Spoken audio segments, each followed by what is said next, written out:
Dzień dobry kochani, witam Was w kolejnym vlogu na kanale. Dzisiaj ruszamy zwiedzać Park Narodowy Redwoods i tak, byliśmy w nim już w poprzednim odcinku, ale byliśmy tylko w tej północnej części, a dzisiaj zajmiemy się południową.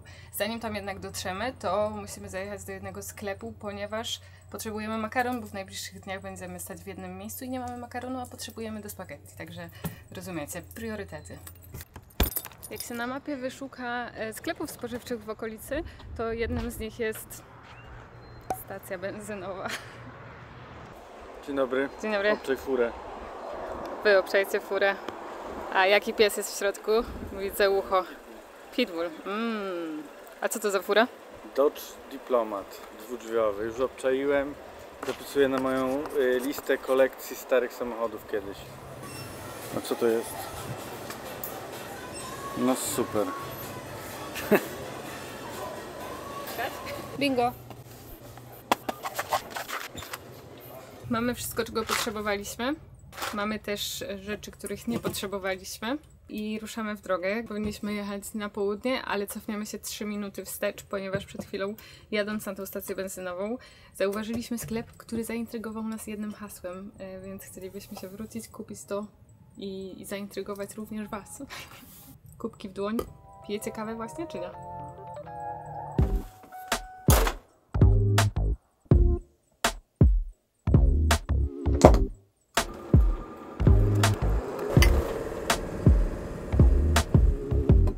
Umyliśmy jeszcze szybko szyby, zawróciliśmy i jesteśmy pod tą miejscówką, a oto napis, który nas zachęcił, żeby jednak tutaj wrócić. Idziemy po jerki. Ja jestem koneserem beef jerky, bardzo lubię. Znaczy nie wszystkie, ale zazwyczaj samą ideę jerky to lubię bardzo. Jest to takie czyste mięcho, nie? Bardzo wysuszone. Tylko że problem z jerky, beef jerky jest taki, że ono jest zazwyczaj bardzo drogie, bo żeby uzyskać trochę jerky, to trzeba użyć dużego kawałka mięsa, który się bardzo skurczy i później wizualnie tego mięsa jest dość mało, dlatego też tyle kosztuje, nie? Beef jerky to jest oczywiście suszona wołowina i zazwyczaj najdroższa jest w takich właśnie miejscach przy drodze, gdzie robią to wszystko sami, a najtańsza po prostu w takich sklepach spożywczych albo w Costco. Najtańsza jest w Costco. Jak nie widzieliście naszego vloga z Costco, gdzieś tu jest link i w opisie. Ale o jerky z łososia to jeszcze nie słyszeliśmy nigdy, dlatego chcielibyśmy spróbować. We scared you? Yeah. Really? Oh, sorry. We didn't mean to. Tutaj jest lodówka, w której znajdują się takie klasyczne łososie wędzone. Tutaj na dole jest coś, co się nazywa salmon candy. It's like the salmon bellies and cut into little pieces and then smoked with brown sugar and honey. Okay. That sounds It's good. really good. A na górze jest salmon jerky, czyli to, po co teoretycznie tutaj przyszliśmy. Jeszcze nie zdążyłam ogarnąć, o co chodzi w tym sklepie, ale jest bardzo ciekawy. Tutaj na przykład są tak zwane fish sticks za $5 każdy i tutaj jest obrazek. To jest po prostu do wędzenia ryby na ognisku. O nie, to jest problem. Takie miseczki są problemem, ale ta kosztuje $100, więc nie ma takiej możliwości, żebym sobie pozwoliła na coś takiego. Powiem wam szczerze, że nie zachęcają mnie, nie zachęca mnie wygląd tego jerky salmonowego i szczerze to wolałbym wziąć taki kawałek wędzonego łososia i tak sobie go widelczykiem. $20 kosztuje taki kawałeczek, więc to nie jest tania rzecz. Tam to podejrzewam, że też nie jest wiele tańsze, więc wolałbym za te 2 dychy zjeść coś, co mi faktycznie coś, co będzie poczujesz? smakować. Got it.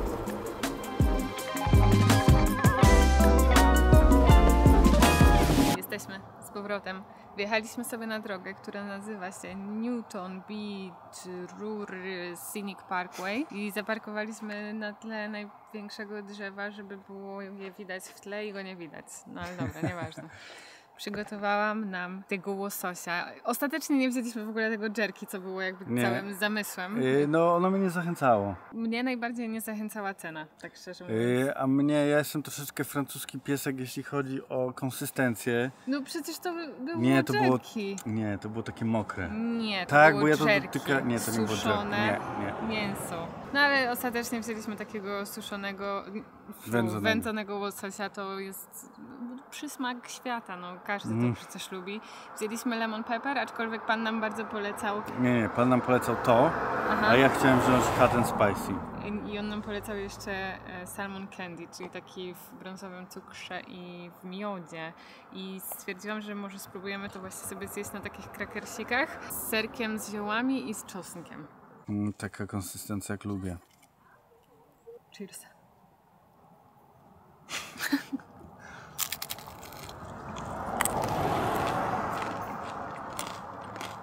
Długo się zastanawiasz. Bo czuję tylko ser. Dobry. Dobry. No mnie bardzo dobry.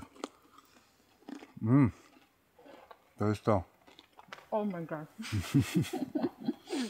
You scared me.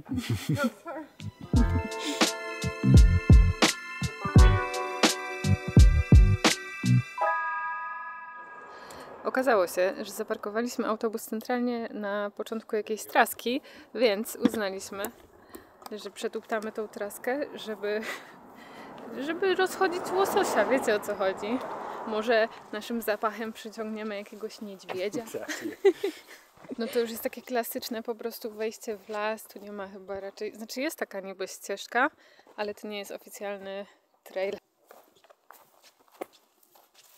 Idziemy do środka? Jestem aktualnie pomiędzy 6 drzewami albo 7 i absolutnie jakbym była niedźwiedziem, to wybrałabym to jako swój dom. Mogłabym tu w ogóle zimę przeżyć. Jak się czujesz pomiędzy 6 drzewami? Spoko, fajnie, przyjemnie. Znowu dzisiaj jest taki przyjemny chłodek tutaj. Nie wiem, o co chodzi z tą pogodą, ale jest idealna dla mnie po prostu. A ta droga, którą jedziemy, została stworzona w 1909 roku. Oczywiście ta droga nie została stworzona po to, żeby ludzie sobie mogli jeździć i oglądać te piękne drzewa, tylko została stworzona dla drwali. Po to, żeby tutaj można było wjechać cięższym sprzętem, przynajmniej jak na tamte czasy. Wychodziło głównie o sprzęt, którym byli w stanie wyciągać te ogromne drzewa. Prawdą jest, że wszystkie drzewa w tym systemie parków to tylko część tego, co występowało tutaj naturalnie. W czasach przed kolonizacją pradawny las sekwoi rozciągał się na ponad 2 miliony akrów wzdłuż kalifornijskiego wybrzeża. Rdzenni mieszkańcy żyli w harmonii z tym lasem przez tysiące lat, używając drewna do budowy domów, łodzi oraz traktując je jako święte istoty. Ich świat zmienił się drastycznie po odkryciu złota w 1848 roku, bo wybuchła wtedy gorączka złota i rozpoczęło się masowe wycinanie drzew. W ciągu dosłownie kilku dekad zbudowano setki tartaków, głównie wokół miasta Eureka. Postęp technologiczny umożliwił szybkie ścinanie nawet największych drzew.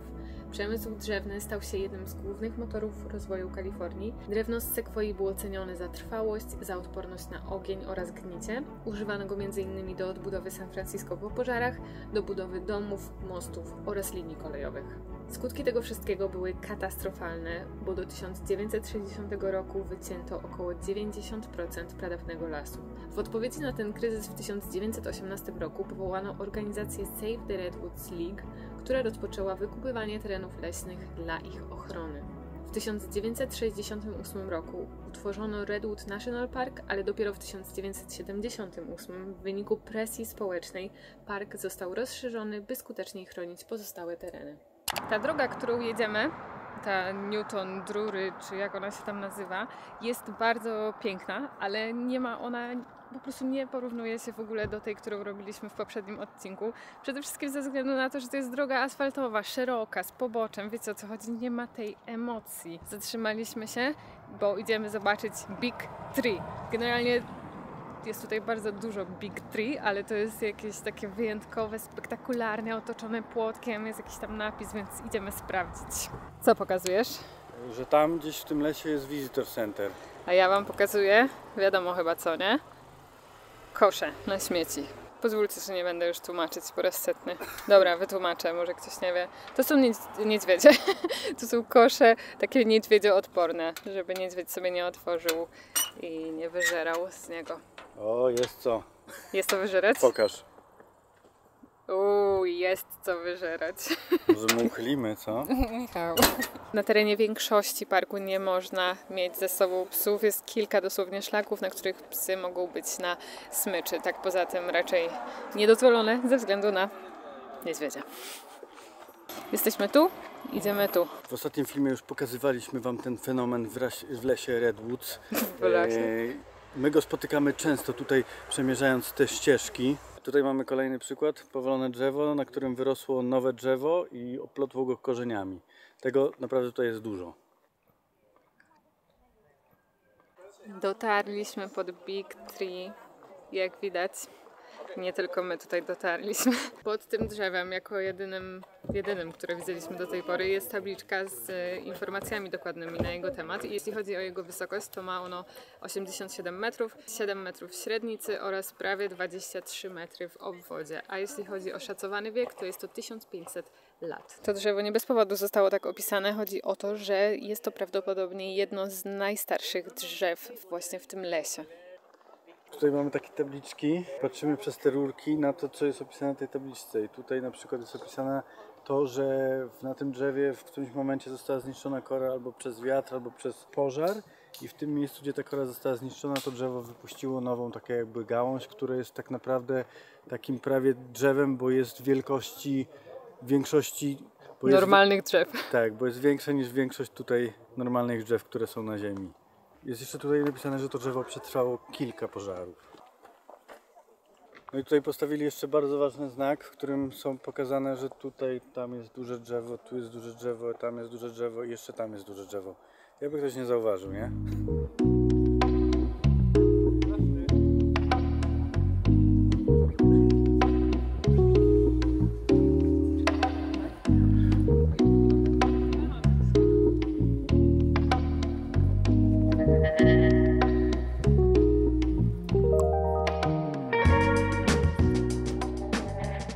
Jednymi ze zwierząt, które podobno bardzo łatwo spotkać tutaj w Redwoods, są jelenie. Jesteśmy właśnie na polanie, na której powinny one sobie hasać, ale niestety nie ma żadnego. Prawdopodobnie przez to, że są tutaj zaparkowane setki samochodów i łazi tutaj mnóstwo ludzi, także no, nie dziwi mnie to, że tak powiem. One zostały prawie wybite po kolonizacji. Ich populacja spadła w Kalifornii do 15 osobników, ale ze względu na te działania na rzecz ochrony przyrody ich populacja została odbudowana do ponad 1000.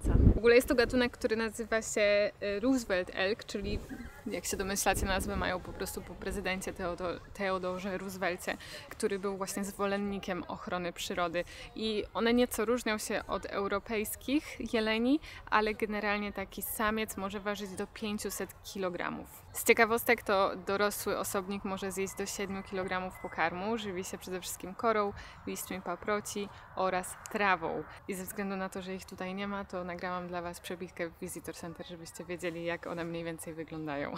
Aha, i z tego co czytałam, to podobno przechadzają się tutaj do okolicznego miasteczka i można je spotkać na boiskach, na przykład baseballa, albo pod sklepami. Także trzymajcie kciuki, może jeszcze uda nam się je gdzieś wyhaczyć. Jak ja kocham takie znaki na mojej drodze. Były widziane niedawno. O Boże, data, kiedy to by postawili ten znak, czerwiec 24, czyli prawie rok temu. Rozczarowanie? No trochę, no, ale dobrze, że są. Pamiętacie o tym fenomenie, o którym dopiero co mówiłem? Tutaj mamy kolejny przykład, jeszcze lepszy. Drzewo wyrastające na drzewie. Tak. Ale zobaczcie, jak wyglądają korzenie tych drzew. One rosną po prostu w takich grupkach i zobaczcie, co tutaj się w ogóle odbywa. I teraz mi powiedzcie, czy to drzewo to jest pasożyt, czy to jest wspólnik? Aha, i właśnie Redwoods biorą swoją nazwę od tego koloru drewna, który mają, taki wiecie, czerwonawy. W tym parku jest kilka tras, na które po pierwsze trzeba mieć permit, który można uzyskać zgłaszając się do takiej loterii dzień wcześniej. Po drugie, na te trasy jest bardzo ciężko dojechać i właśnie ze względu na to my będziemy pomijać dwie takie najważniejsze atrakcje, czyli Fern Canyon i Gold Bluffs Beach, czyli taka plaża tutaj niedaleko. Podobno najpiękniejsze miejsca, ale trasa cięższa niż ta, którą jechaliśmy w poprzednim odcinku, a właściwie to taka kompletnie nieprzejezdna dla nas, także nie ryzykujemy. Przyjeżdżaliśmy koło niej przed chwilą i w zamian po prostu zamiast tych dwóch atrakcji wybraliśmy się na wodospad.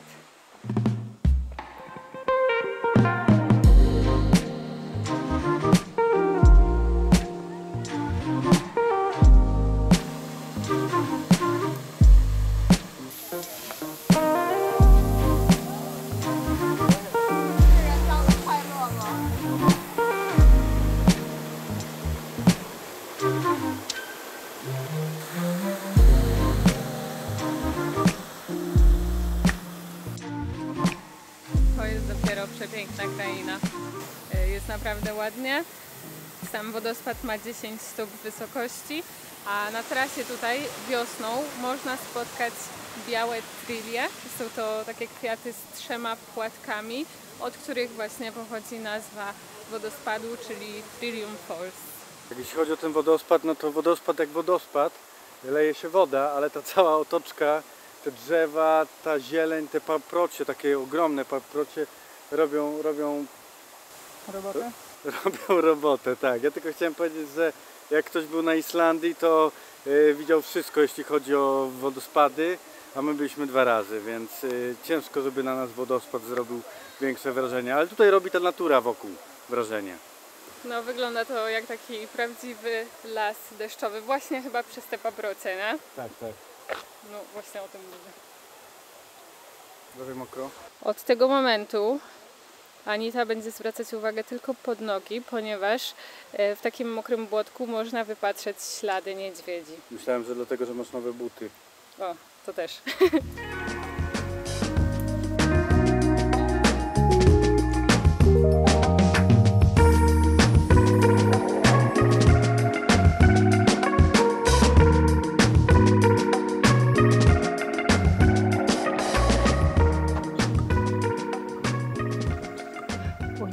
Myślałam, że niedźwiedzie idą, a to tylko ludzie. Tak sobie chodzimy po tym pięknym, majestatycznym parku, lesie i się zacząłem zastanawiać, czy to nie jest jeden z tych parków, w których przeszedłem najwięcej, bo ja nie jestem zbyt dużym zwolennikiem chodzenia, ale Anita uświadomiła że nie, bo w Arches przeszedłem chyba dłuższy szlak ze znajomymi. A jeśli chodzi o chodzenie, to chciałem Wam powiedzieć o naszych znajomych z Utah, Salt Lake City, których pewnie znacie z naszego kanału. Oni przedwczoraj odwalili dobry numer. Przeszli Grand Canyon z jednej krawędzi na drugą i z powrotem, czyli to się nazywa rim to rim to rim, za jednym zamachem, za jednym strzałem. A zeszło im to ponad 18 godzin z tego co pamiętam. Zrobili ponad 91 000 kroków, ale to tam pal licho, tam chodzi o te przewyższenia. 1700 metrów w górę. Zobaczcie na to. Czy wy to widzicie w taki sposób jak ja? Bo to jest po prostu jak jakiś kuźwa wieżowiec w Dubaju. A ja tam muszę wejść własnymi nogami. Raz zejść, później wyjść, później znowu zejść i później znowu wyjść. No szaleństwo. Zawsze uważaliśmy, że to są wariaci, ale od tego momentu oficjalnie ja się już ich boję. Znaczy tak, my z nimi na spacery nawet nie chcemy chodzić, bo u nich... Z psem nawet nie wychodzimy z nimi na spacery. Jak tak. coś, to ja idę sama z Maxem, ale z nimi to... Ale są takie świry na świecie, znamy jeszcze jedną taką parę, Ala i Staszu. Oni też by pewnie się bujnęli na taką traskę. Bardzo chętnie, myślę. Pozdrawiamy wszystkich. Tak. My zostaniemy przy takich 2-milowych. Właściwie bym chciała dodać, że Tomek jak mówił, że myśli, że to jest jego najdłuższa trasa, to chciałabym, żebyście wzięli pod uwagę, że przeszliśmy dokładnie 2,22 Ale nie, mi chodzi mili. o całokształt tego parku. Godzina 20, później 3,20 mili.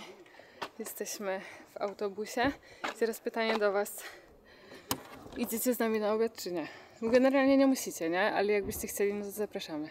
To co, idziecie? Tak? Nie chce Wam się gotować? No tak właśnie myślałam, no to chodźcie. Bo jesteśmy głodni, zmęczeni i dla kroja mi się bardzo chce.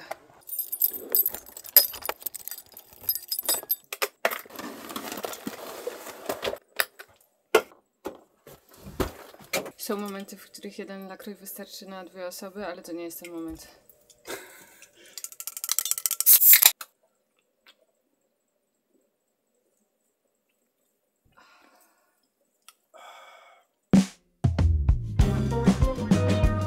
Na obiad serwujemy pizzę, moi drodzy, dzisiaj. Nie wiedzieliśmy w ogóle, że to jest w takiej budce. Myśleliśmy, że jest to restauracja i jest to najlepsza pizza w mieście, ze względu na to, że to jest jedyna pizza w mieście i tak naprawdę jest to jedna z 2 opcji w tej okolicy.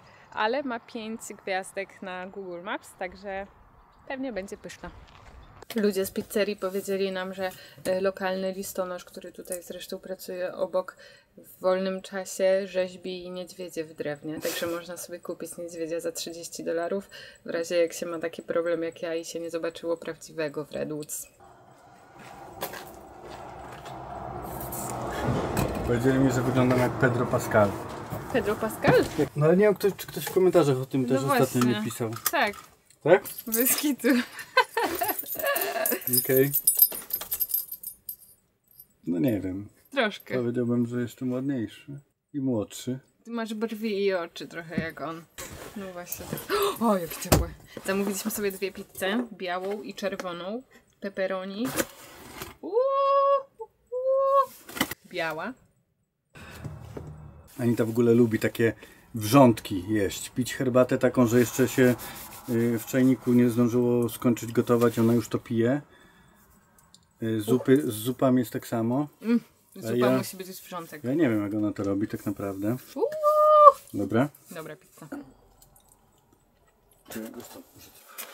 Ale gorąco. Ach kurna.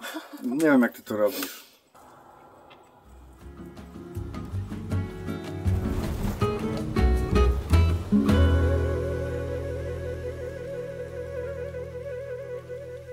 Dzień dobry kochani, witam was, nie wiem kiedy, parę dni później prawdopodobnie.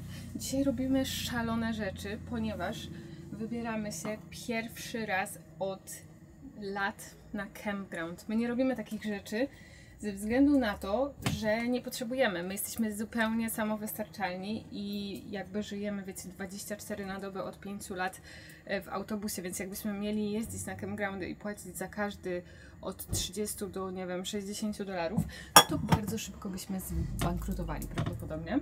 Ale jesteśmy przy oceanie, na wybrzeżu zachodnim Stanów Zjednoczonych, w Kalifornii jeszcze.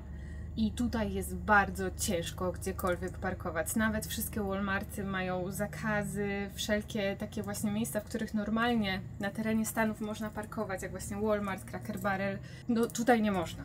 Tutaj bardzo są uczuleni na takich ludzi jak my i bardzo tego pilnują. Także postanowiliśmy ułatwić sobie życie i pojechać na campground, zapłacić jakieś chore pieniądze, bo $105 za 2 noce. Ale mieć spokój w głowie na te kilkadziesiąt godzin. Co ja robię? Przysięgam, że mój mózg przez chwilę chciał tym przesiać maczę. To jest moje siateczko do maczy, a to jest siateczko nie do maczy.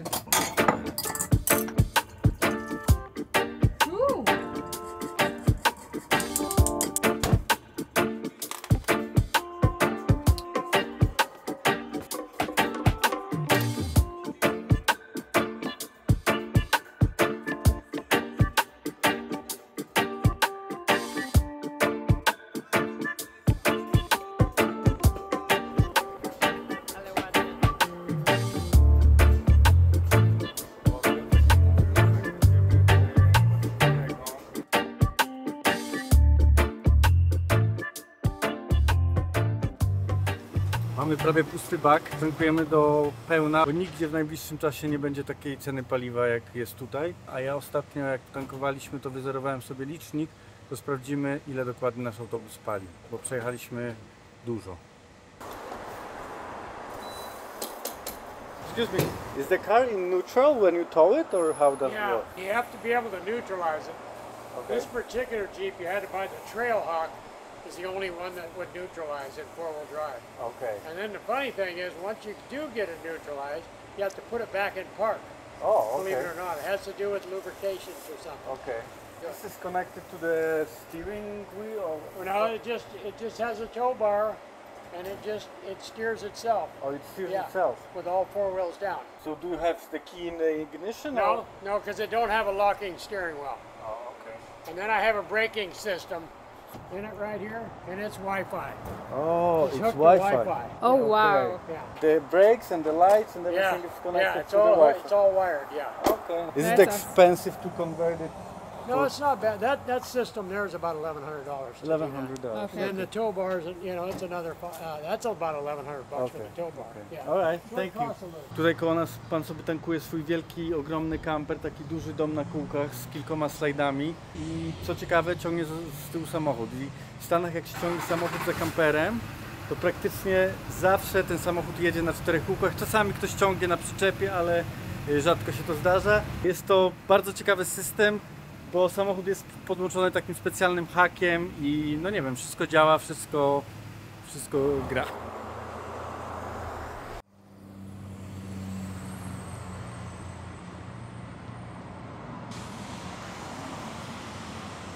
tylko nie mogę pojąć, jak ten samochód skręca, bo z tego co ten pan mówi, to on nie jest podłączony do układu kierowniczego, więc nie kumam, na jakiej zasadzie to działa. To kalifornijskie paliwo chyba jest jakieś strasznie gęste, bo się tak pomału leje, że jeszcze czegoś takiego nie było. A mamy bardzo dużo, nawet połowy nie mamy. Teraz chwilę pogadamy o paliwie. Jesteśmy na stacji benzynowej, więc wiecie, tak bardzo adekwatnie. Jeśli nie wiedzieliście do tej pory, to właśnie się dowiecie, że jeśli chodzi o najdroższe paliwo w Stanach Zjednoczonych, to oczywiście wygrywa tutaj bez żadnej konkurencji Kalifornia. I to wynika z kilku powodów, które mam tutaj zapisane. Przede wszystkim jest tutaj najwięcej podatków od paliwa. Jest stanowy, jest federalny oraz dodatkowo są różne opłaty ekologiczne i infrastrukturalne. I ze względu na to ponad $1 z galona paliwa to są tak naprawdę podatki i opłaty. I to nie ląduje, wiecie, paliwo w waszym baku, tylko po prostu powiększa to budżet stanu Kalifornii. Kolejna rzecz to to, że Kalifornia wymaga takiej bardziej ekologicznej mieszanki paliwa, która jest oczywiście droższa w produkcji, jest również robiona tylko przez kilka rafinerii i trudniej ją importować. Kolejna rzecz, jeśli chodzi o import, to właśnie Kalifornia nie jest podłączona do większej sieci rurociągów z Teksasem, tylko musi paliwo importować drogą morską oraz z własnych starzejących się rafinerii, których nie można łatwo rozbudować ze względu na przepisy tutaj właśnie w tym szalonym stanie. Ale co ciekawe, Tomasz odkrył, że niższe ceny paliwa można znaleźć w Kalifornii na stacjach, które są połączone z kasynami i które należą do plemion rdzennych Amerykanów. Właśnie te rezerwaty indyjskie mają własną jurysdykcję podatkową i ze względu na to mogą sobie pozwolić na niższe ceny. Dodatkowo kupują oni paliwo hurtowo po niższych cenach i mogą oferować paliwo taniej ze względu na takie zachęcenie, żeby odwiedzić kasyno. No i to trochę stanowi strategię marketingową tych kasyn, bo tak naprawdę mogą nie zarobić jakichś ogromnych pieniędzy na samym tankowaniu, na samym paliwie, ale kasyno zarabia na grach, na jedzeniu czy na hotelu. No i kolejna rzecz jest taka, że nie mają klasycznych pośredników, którzy doliczają własne marże. Także, podsumowując, jeśli będziecie kiedyś w Kalifornii, będziecie chcieli zatankować do pełna, jak my, to polecamy Wam stacje benzynowe, które znajdują się w rezerwatach indyjskich. Ej, no dobra, a tak realistycznie to jaka to jest różnica ceny? Duża. Tak realistycznie, no to w Kalifornii ogólnie to pewnie gdzieś 4,70, 4,80 kosztuje paliwo. Tutaj na wybrzeżu, bo jest drożej. Mówimy o dieslu czy o dieslu, tylko okay. O dieslu, bo ja się nie znam na innych. A tutaj na wybrzeżu to jest jakieś 5,50 nawet, a w Oregon, które jest tutaj bardzo blisko, bo jesteśmy przy samej granicy z Oregon, gdzie teoretycznie podatki są niższe, to paliwo też kosztuje jakieś 4,50, 4,60, 4,40 może by znalazł. No to dobra, wszyscy w gotowości, w sensie autobus zatankowany do pełna, mamy lodówkę uzupełnioną, bo dzisiaj albo wczoraj byłam na zakupach i ruszamy na campground. Takiego hasła ode mnie nie słyszeliście chyba nigdy w życiu, co? 43,87. 8,5 mil z galona. Zaraz Wam to przeliczę na Wasze. To jest słaby wynik, ale dużo było gór ostatnio. Nawet bardzo dużo gór było. Czyli przejechanie 13,5 km, bo tyle to jest 8,5 mili, kosztuje nas 14,99 zł. Czyli praktycznie płacimy złotówkę za kilometr.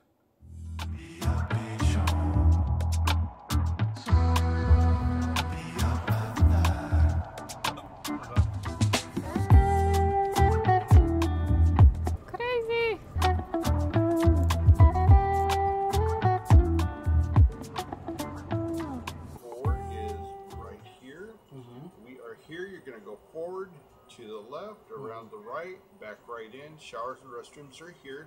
Thank you very much. You're welcome. Thank you.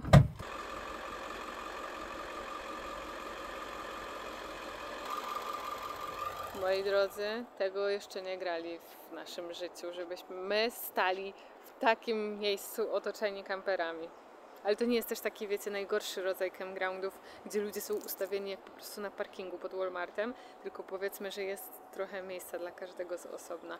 Jest piękna natura, a w ogóle to, co się dzieje 50 metrów stąd, to w ogóle jest szaleństwo. Crazy! Jesteśmy nad oceanem, widoki są szalone.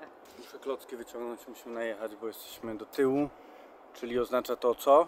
Że nam nie będzie woda z prysznica spływać w tą stronę, co chcemy.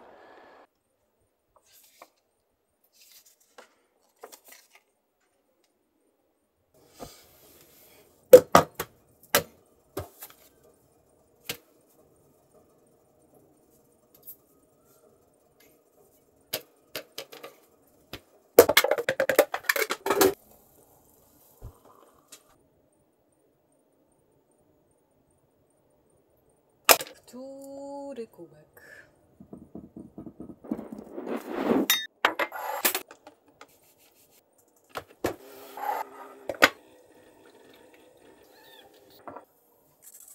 Wiecie, czym jestem najbardziej podekscytowana, jeśli chodzi o ten campground?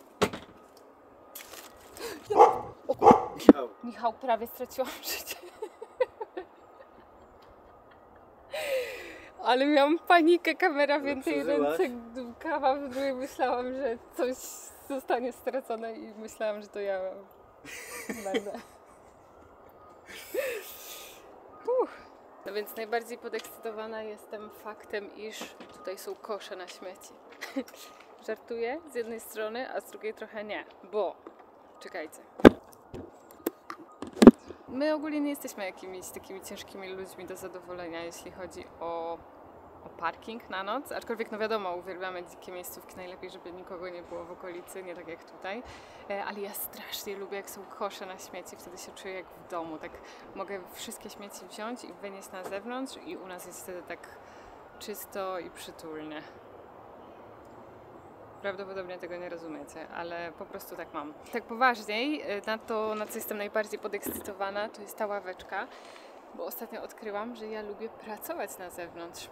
Wyciągam sobie wszystkie moje notesiki, laptopa, robię kawusie, siadam i pracuję w naturze. Magia. A jeszcze dzięki temu, że są tutaj duże drzewa wokół nas, to tak bardzo nie świeci słońce. Brzmi dobrze. Ale znowu ze względu na to, że są te piękne, wysokie drzewa, to się okazało, że nasz Starlink nie działa. Ups. Ale mamy zasięg w telefonach, także to nie jest problem. Zrobię Wam tour po naszym campgroundzie. Jest troszeczkę ciaśniej niż byłoby w moim idealnym świecie w głowie, ale to nic, jesteśmy tutaj na bardzo niedługo. Tutaj są te kosze na śmieci i widzę, że tu jest troszeczkę inna technika antyniedźwiedziowa. One są po prostu jakoś tak obciążone trochę. No nie wiem, wydaje mi się, że niedźwiedzie są w miarę inteligentne. Ale może się mylę. Bardzo niedaleko od nas znajduje się łazienka, są tam również prysznice i pan na wjeździe powiedział, że prysznice są do 10 p.m. czynne, także jakbyśmy chcieli korzystać, to właśnie do tej godziny.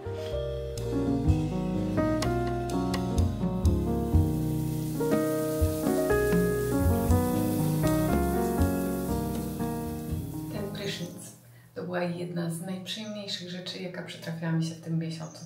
To, co mi się nie mieści w głowie, to to, że 2 metry od naszego autobusu, to nawet nie są 2 metry, znajduje się woda. I my możemy się normalnie tutaj podłączyć i brać nieograniczony czasowo prysznic. Aczkolwiek, wiecie, no my nie robimy takich rzeczy. My jesteśmy, tak jak mówiłam wcześniej, zupełnie samowystarczalni. Moglibyśmy się teoretycznie też tutaj podłączyć do prądu, ale nie potrzebujemy tego zupełnie. Wiecie, że mamy generator, którego nigdy w życiu nie używamy. Panele słoneczne są dla nas w zupełności wystarczające. Chociaż mówiąc to, myślę o tym, że często musimy się doładowywać z silnika, więc po prostu nie jesteśmy przyzwyczajeni do używania niczego poza silnikiem i panelami słonecznymi. Ała, moja ręka! Za ile można dokupić drewienko? $7, co jest dość standardową ceną, bo ostatnio widzieliśmy po 10, raz gdzieś widziałem 11 za taką bundle, nie wiem, taką wiązkę. No i tutaj właśnie też jest miejscówka, w której można sobie zrobić ognisko i już żałujemy, że nie kupiliśmy zestawu do s'moresów. No dobra, powiedz tak szczerze, co myślisz o campgroundach? Nie chciałbyś tutaj zamieszkać na 2 tygodnie? Nienawidzę campgroundów, jakoś krzywo tu jest. Pewnie, żebym chciał. W takim miejscu to bym bardzo chciał, zwłaszcza, że tutaj na tym wybrzeżu, z tej strony Ameryki jest niełatwo dzikie miejscówki, a na pewno nie blisko wody, więc super by było, tylko troszkę to za dużo kosztuje, nie? Ile dokładnie kosztuje za noc? $40, bo jesteśmy spoza Oregon. Jak ktoś jest z Oregon, to uwaga, ma $2 taniej. Ale tak. Fajnie jest tutaj, bo tak naprawdę nad niczym nie trzeba się zastanawiać. Za $25 można sobie tutaj wynająć miejsce kempingowe na namiot, które nie ma podłączeń, ale tak praktycznie tak samo wygląda. I bardzo kombinowałem, żeby może wynająć to miejsce, bo w ogóle jest ciężko tutaj znaleźć miejsce, nie? Bo jest wszystko zabukowane, akurat to się zwolniło. ale przy tych miejscach kempingowych jest napisane, że nie może stać żaden kamper dłuższy niż 20 stóp. To, co jest jeszcze ekscelentne tutaj, to jest to, że są trasy, na które można się wybrać, przejść, pojeździć na rowerze, jak ktoś ma na przykład sprawne rowery, albo jak ktoś używa rowerów. Nie chcecie kupić rowerów? Tutaj właśnie tymi przerywanymi liniami są zaznaczone te wszystkie trasy, także my na pewno pójdziemy się przejść, ale myślę, że to już Wam pokażemy w następnym odcinku. To my sobie chillujemy. Ja chyba w ogóle zrobię jogę dzisiaj na trawce. A ja, korzystając z tego, że mamy tutaj darmowy prąd, czego praktycznie nigdy nie mamy, kupiliśmy takie żelazko. Parownica. Parownicę, tak? To się fachowo nazywa? Chyba tak, no. I będę prasował koszulki, które wrzucamy na sklep, nowe designy, takie większe designy, w sensie większe grafiki na tych koszulkach, bo musimy zrobić zdjęcia, więc ja się tym zajmę.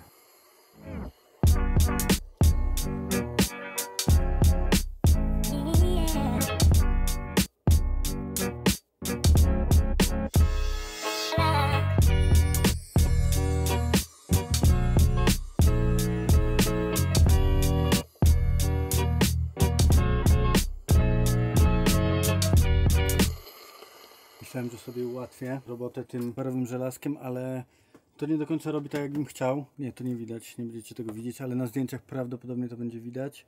O, tutaj troszkę widać, to jest takie dalej pomarszczone. Ja nie wiem, jak tego używać, czy to po prostu jest przereklamowana akcja. Dlatego wyciągam nasze ogromne, wielkie żelazko i poprawię sobie tym normalnym żelazkiem już tak na płasko. Właśnie jak kupowałem to się zastanawiałem, czy nie kupić normalnego, dużego żelazka, ale myślałem, że to będzie szybsze, łatwe. Po prostu nie chciało mi się prasować.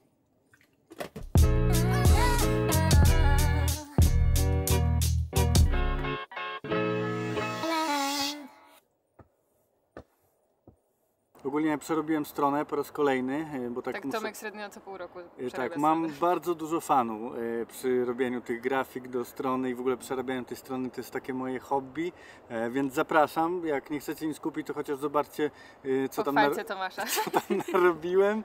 I ostatnio był kod rabatowy na darmową przesyłkę, więc to przedłużymy na kolejne, nie wiem, 5 dni powiedzmy, tylko zmieniamy kod na Oregon. Zapraszamy. No i co? I tyle. Dziękujemy Wam bardzo za oglądanie tego odcinka. Kubeczki też są. Widzimy się z Wami w następnym. opowiemy Wam więcej o tym miejscu i będziemy mieli w ogóle fajną rzecz do świętowania, tak mi się wydaje. Także bądźcie z nami, subskrybujcie i do zobaczenia. Pa, pa. A to zagramy w taką... Ja nagrywam. W taką grę, że popatrz, ja nie będę widział, a będę twoimi rękami. To musisz dać ręce tu. Generalnie... Anita, przestań używać tego słowa. Już widziałam, że się ludzie w komentarzach denerwują. Ja nie mogę nic widzieć. Michał, jakby to była kawa.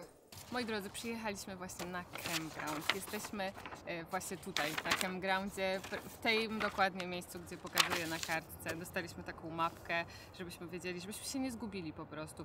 Za mną, tam z tyłu jest prysznic. Można korzystać z tych prysznicy oczywiście do 10 wieczorem. Później już nie można się dokładnie umyć. Jak coś długo się pod pachami można się wyszorować dokładnie. Jest przepiękny ocean tam za Wami, dokładnie za kamerą. No generalnie my nie lubimy takich rzeczy, nie? To w ogóle nie jest w naszym stylu, żeby na takie miejscówki przyjeżdżać. Absolutnie jest do bani. Nie. Nienawidzimy tego.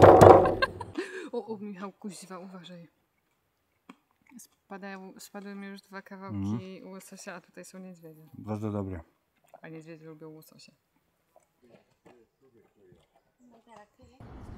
Hi. Sorry, I was just filming. Ale to ja muszę coś mówić, tak? No tak.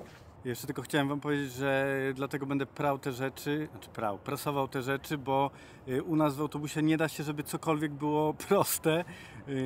Komary trochę latają, dlatego... O Jezu. O kur... Jednym ze zwierząt, które można spotkać w Redwoods, w tym parku narodowym, są... Jezus, jak to się nazywa?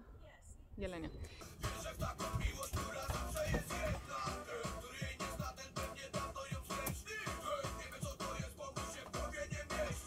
No, a muszę się napić, bo mi zaschło w gardle. Jezu, Michał, nie wylaj. A czemu ta twoja kawa jakąś rybą podjeżdża? To jest jakby woda z rybą.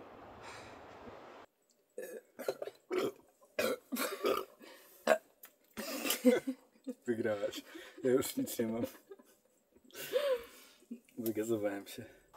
Nie mamy sprayu. Nie, to nam niepotrzebny jest spray. Mamy mnie. Dobra, ja tylko nagram przebitki, jak to prasuje, dobra? Ale nie, że stawiasz kamerę i pół godziny się kręci. Ej, wiesz co, moje ADHD się chyba pogarsza. Bo w Walmarcie prawie wyszedłem, kurwa, bez płacenia. What do you mean? I tutaj też. Jak to? Nie wiem, czy mi ta kawa smakuje. O, skubanek ma pipczak.